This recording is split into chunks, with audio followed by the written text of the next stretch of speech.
The reason why you create an estate plan is to protect your assets, plan a blueprint for your care if necessary, and to create a smooth transition of your property to your beneficiaries. One way to do this is to create a revocable living trust. This idea was first made popular in the 1960s as a method to avoid probate, but had been debunked by some authorities as unnecessary or complicated. However, the flexibility of handling your affairs and recent news stories have made people realize a living trust might just be what they want to have.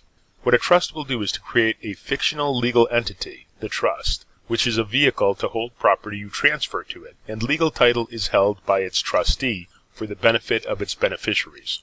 Of course, you can be both the trustee and the beneficiary during your lifetime, and because it's revocable, you can also revoke it at any time if you choose to do so.